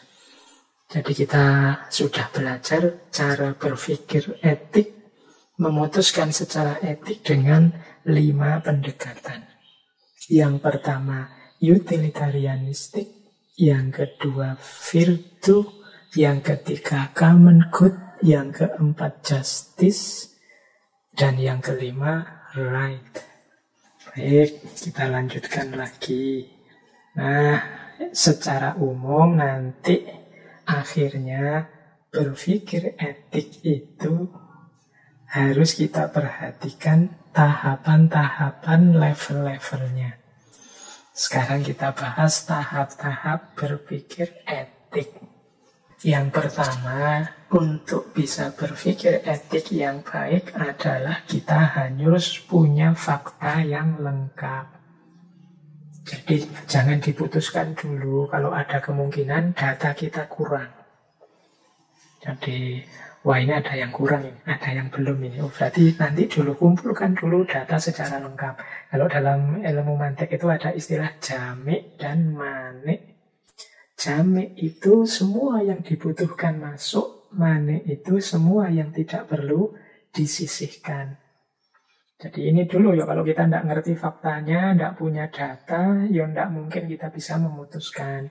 Kalau ngawur saja nanti malah keliru, kalau dikira-kira saja ya kemungkinan tidak pas. Jadi pastikan kebutuhan data kita lengkap untuk memutuskan. Kalau tentang fakta tertentu, peristiwa tertentu, ya kita pastikan dapat informasi lengkap dulu, baru diputuskan. Setelah itu kita mengevaluasi, ngukur kira-kira pendekatan yang pas dan tepat untuk kasus ini, situasi ini apa. Enaknya pakai utilitarian, apa pakai right hak, apa pakai justice, apa pakai virtue, apa pakai common good, atau pakai 2 pendekatan, atau pakai 3, atau pakai 5-5-nya. Alhamdulillah kalau mampu. Nah ini namanya menjajaki alternatif-alternatif yang mungkin untuk membuat keputusan etik. Nah, kalau sudah, jangan mikir terus-terusan. Karena etik ini berhubungan dengan problem solving, solusi hidup kita, apa yang harus kita lakukan dalam hidup. Kalau terlalu lama juga dalam proses ini, nanti problemnya tidak selesai-selesai, tindakan tidak diambil, keputusan tidak diambil. Maka tahap ketiga, ambil keputusan. Meskipun boleh juga sebelum benar-benar kita jalankan keputusan ini, kita ujikan dulu. Kita tes dulu. Dengan cara apa? Coba kita konsultasikan dengan orang lain. Kita dengarkan komentar orang lain. Ini konsultasi dengan orang lain itu untungnya 2. Yang pertama adalah ngetes kita nyaman atau tidak menceritakan keputusan kita tadi pada orang lain. Biasanya kalau keputusannya itu agak tidak terlalu etis atau agak tidak bermoral atau agak buruk, itu kita menceritakannya agak jengah, agak enggan, tidak enak ceritanya. Itu kan sama seperti hadis Nabi itu loh. Al-ismu mahaka fi sodrika wa karita ayat tolika alaihinnas. Dosa itu apa yang ada getar di hatimu yang kalau diceritakan pada orang lain engkau merasa tidak suka, enggan. Jadi orang tahu kita akan melakukan itu kita tidak suka. Itu kemungkinan sesuatu yang buruk atau jelek. Kita harus evaluasi lagi. Dan yang kedua tentunya ya kita dengarkan komentar orang itu. Ketika kita sudah cerita, saya itu lupa ingin melakukan ini, akan melakukan ini, kira-kira menurut Bapak gimana ya? Nah, ini kalau kita sudah nyaman ceritanya, ya kemungkinan positif. Kemudian kita dengarkan tanggapannya beliau. Menurut saya bla bla bla bla. Ini namanya menguji keputusan kita. Kalau sudah kita putuskan dan mungkin sedikit-sedikit sudah kita uji, baru kita laksanakan. Jadi kita jalankan yang sudah diputuskan. Jangan berhenti di keputusan saja, berhenti di niat saja. Harus juga kita jalankan, wong itu kebaikan. Kalau tidak kita hidupkan, ya kualitas hidup kita tidak meningkat, problem-problemnya tidak selesai. Cuma menjalankan keputusan tadi bukan tahap final. Tahap finalnya itu adalah evaluasi lagi. Sudah saya jalankan seperti keputusan yang diambil. Nah sekarang sudah cocok tidak sih hasilnya dengan yang diharapkan? Kira-kira memang sudah pas apa belum? Kira-kira kalau seandainya saya ulang, apakah memang keputusannya masih seperti ini? Ada situasi yang berubah enggak? Ada data baru enggak? Ada perkembangan-perkembangan baru enggak? Nah ini evaluasi. Jadi kita tidak bisa hanya pokoknya tadi sudah dipertimbangkan matang, sudah dijalankan ya selesai. Kita manusia tidak sempurna. Maka yuk, setelah kita jalankan pun kita ambil waktu untuk melakukan evaluasi. Siapa tahu ada yang meleset, siapa tahu ya benar sih keputusan itu dulu, tapi sekarang ada situasi yang berubah yang juga harus kita pertimbangkan. Nah, inilah tahapan-tahapan berpikir etik yang menurut saya penting untuk kita perhatikan step-stepnya, biar tidak asal. Biar tidak hanya mengandalkan insting secara alamiah saja. Latihan hidup secara tertib dan sadar. Seperti kata Sokrates kan, Hidup yang tidak diuji itu hidup yang tidak ada harganya. Mari kita membuat hidup kita berharga dengan berpikir etik secara serius. Sehingga kita mengambil keputusan itu berarti keputusan yang sadar, keputusan yang kita pahami benar apa dan mengapanya. Baik, ini waktunya sudah tidak lama lagi. Saya ingin menutup diskusi kita malam hari ini tentang problem berpikir etik ini dengan 3 cara berpikir etik yang mungkin harus didiskusikan lebih panjang lebar karena tidak cukup waktu kita untuk membahasnya secara singkat, ya di lain waktu. Yaitu 3 isu, ya malam hari ini saya sebutkan pancingannya saja, definisi umumnya saja. Yang pertama adalah tentang relativisme etik. Yang kedua adalah tentang altruisme. Kemudian yang ketiga adalah tentang egoisme. Jadi relativisme, altruisme, egoisme. Relativisme itu pandangan bahwa semua prinsip moral itu sifatnya relatif. Tidak ada yang pasti. Baik buruk itu tergantung kepada rujukannya. Kalau bahasa Inggrisnya relatif to. Apakah itu rujukannya kesepakatan-kesepakatan sosial ataukah pilihan-pilihan individu. Nah, ini namanya relativisme etik. Oh, ini perdebatannya rame kalau dalam dunia filsafat etika. Jadi ada pandangan memang yang menyatakan ya, prinsip-prinsip moral itu yang kita sebut prinsip kebaikan itu kan bikinan manusia juga.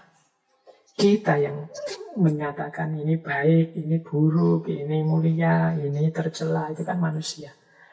Jadi ya sifatnya pasti relatif, tergantung situasinya. Makanya kalau kita menyatakan kebaikan tentang apapun, teman-teman bisa mencari contoh yang berbeda dengan itu. Kalau bahasa filsafat namanya counter example. Ketika sudah ada contoh yang tidak nyambung. Yuk, aspek relatif ini kan yang sering teman-teman atau yang suka komen-komen, ngeritik-ngeritik orang yang tidak disukai. Itu biasanya kan ngambil aspek yang tidak nyambung ini.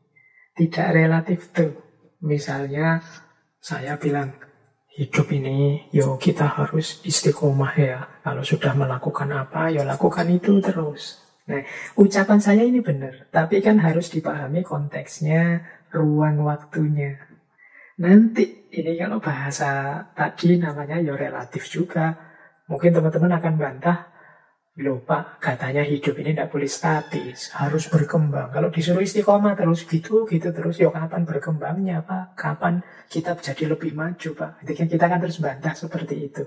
Itu pikiran sampean yang bahwa kita harus berkembang, harus maju, itu juga benar.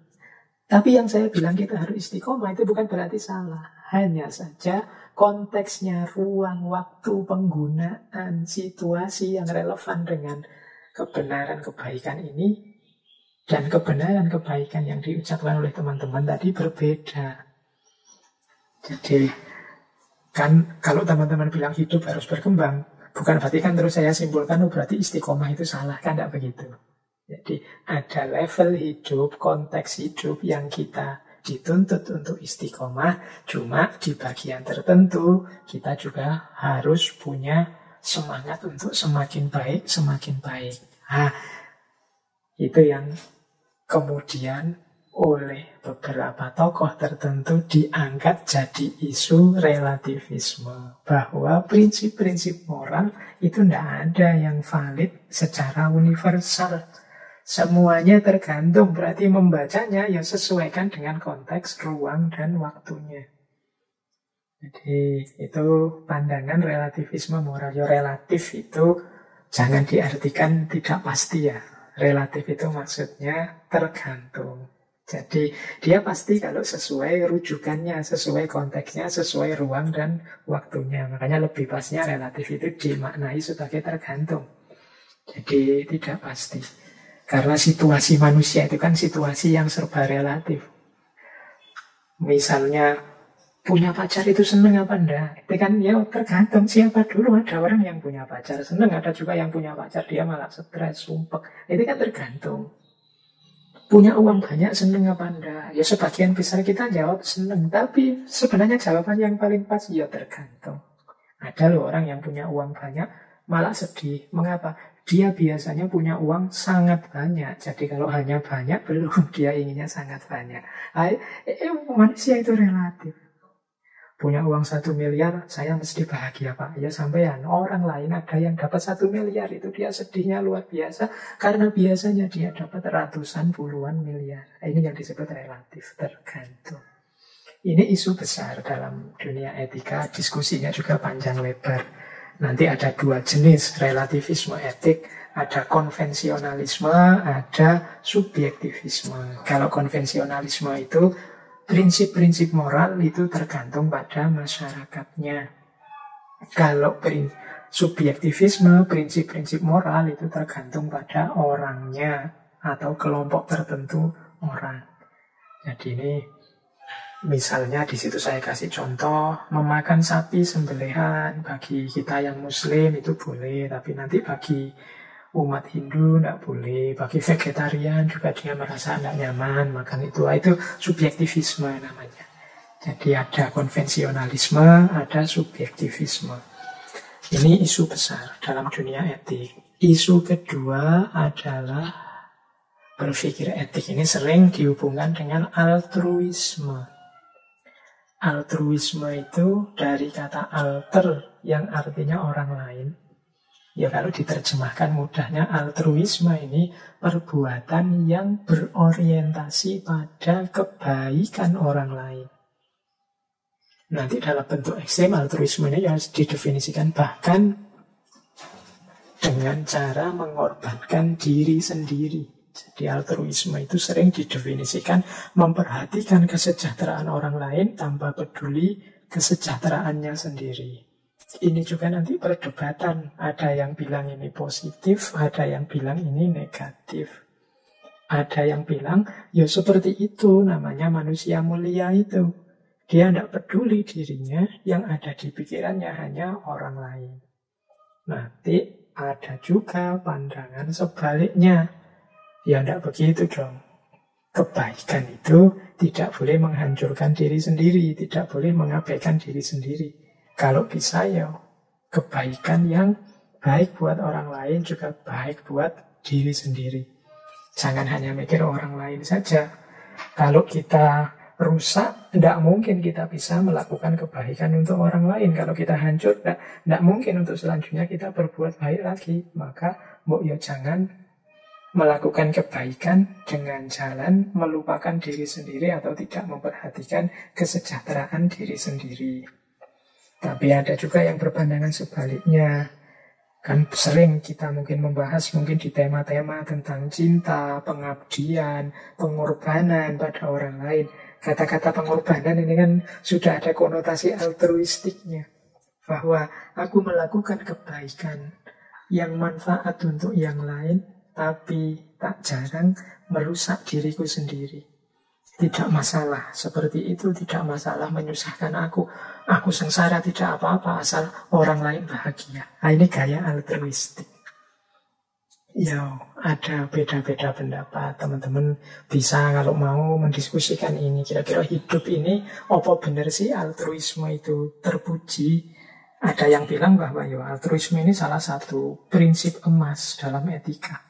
Jadi memperlakukan orang dengan baik, yang diperhatikan orang lain meskipun dirinya sendiri susah, sulit.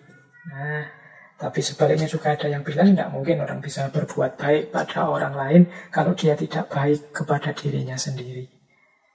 Ada banyak perspektif, atau jangan-jangan memang dua-duanya benar dengan konteks dan sudut pandang yang berbeda.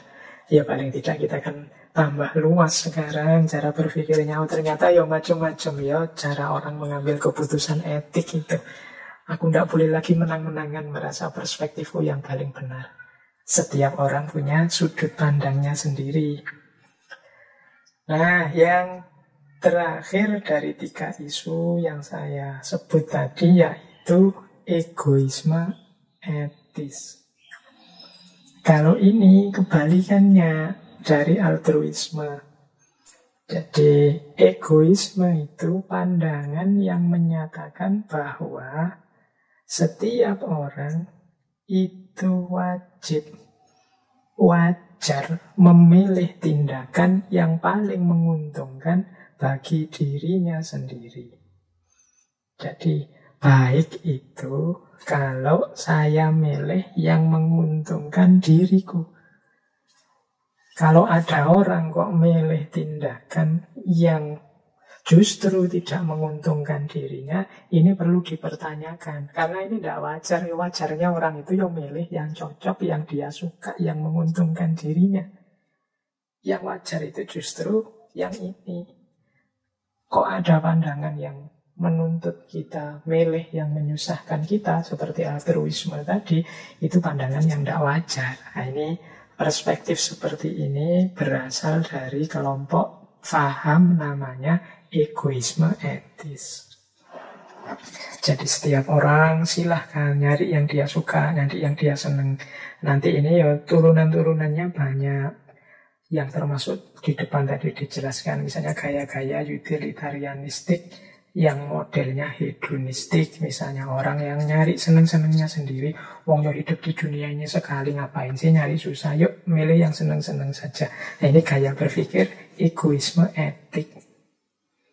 Nanti keuntungan dari egoisme etis ini ada yang jenisnya act selfishly, ada act in our self-interest. Jadi act selfishly itu ya sudah, pokoknya milih yang menurutku menguntungkan. Sejak awal memang dipilih yang menurutku menguntungkan. Ada yang act in our self-interest. Kalau ini hasilnya. Jadi mungkin yang saya pilih itu bukan sesuatu yang sejak awal menguntungkan diriku, tapi di akhir ternyata menguntungkan diriku. Nah, ini sesuai kebutuhanku, sesuai kepentinganku. Ini melihat konsekuensinya. Jadi ini pandangan tentang egoisme etis, lawan dari altruisme. Apakah egoisme etis ini baik? Ada baiknya, ada juga tidaknya. Tergantung nanti kita memahami konteks-konteksnya. Dalam hal tertentu mungkin ya orang itu wajar ingin milih yang dia suka, yang menguntungkan dirinya, yang menyenangkan dirinya. Tapi berlebihan di sini jadi tidak wajar. Jadinya negatif. Akhirnya sama sekali tidak peduli orang lain. Altruisme juga begitu. Sampai level tertentu ini mulia. Tapi kalau berlebihan, bahkan sampai menghancurkan dirinya sendiri, ya dari mulia bisa jadi masalah. Persis seperti problem relativisme etik tadi. Tergantung cara kita menempatkan, memposisikan. Nah, kalau problemnya kemudian menempatkan, memposisikan, ini ada hubungannya dengan yang selama ini kita kaji, yaitu menemukan kebijaksanaan. Satu titik yang pas, cocok, sesuai antara keputusan yang kita ambil dengan situasi, kondisi, ruang, dan waktunya. Mungkin sekali-sekali kita perlu memahami sesuatu secara relativistik. Melihat itu menurut siapa, dihubungkan dengan apa, tergantung pada apa. Sekali-sekali kita mungkin juga perlu bersikap altruistik. Demi kebaikan orang banyak, kita milih susah sebentar, sulit sebentar. Yang penting manfaatnya bisa dinikmati banyak orang. Tapi juga jangan lupa, mungkin ada momen-momen kita perlu bersikap egoistik untuk diri kita. Nyari senang sebentar, nyari untung sebentar, dan lain sebagainya. Ini formula-formula kapan kita egoistik yang positif, kapan kemudian dia berubah jadi negatif, kapan altruisme masih mulia, kapan dia sudah berkonotasi negatif. Relativisme juga begitu. Ini sebenarnya sepenuhnya tergantung pada kemampuan kita membaca situasi, membaca diri kita, memahami situasi-situasi kita. Itulah gunanya kita sejak awal diskusi tadi membahas tentang berpikir etik. Jadi yang tidak sekedar menggunakan prinsip-prinsip rasional benar, tapi juga menggunakan standar-standar etik. Tidak hanya kebenaran tapi juga kebaikan. Tidak cuma benar tapi benar. Disitulah nanti kita ketemu namanya kebijaksanaan. Jadi itu saya kira ya teman-teman materi untuk malam hari ini. Saya lihat waktunya sudah selesai. Semoga sedikit banyak materi malam hari ini bisa dipahami sedikit-sedikit, entah 0, berapa persen meningkatkan kualitas hidup kita jadi lebih baik. Baik, saya akhiri sekian. Kita lanjutkan lagi minggu depan dengan kemampuan berpikir, keterampilan berpikir di wilayah yang masih dekat dengan etik, yaitu wilayah sosial. Minggu depan titik tekannya adalah bagaimana kita mengembangkan pemikiran sehubungan dengan kehidupan kita bersama masyarakat, bersama orang lain. Baik, saya akhiri sekian. Kurang lebihnya mohon maaf. Wallahul muwaffiq, wallahu a'lam bishawab. Wassalamualaikum warahmatullahi wabarakatuh.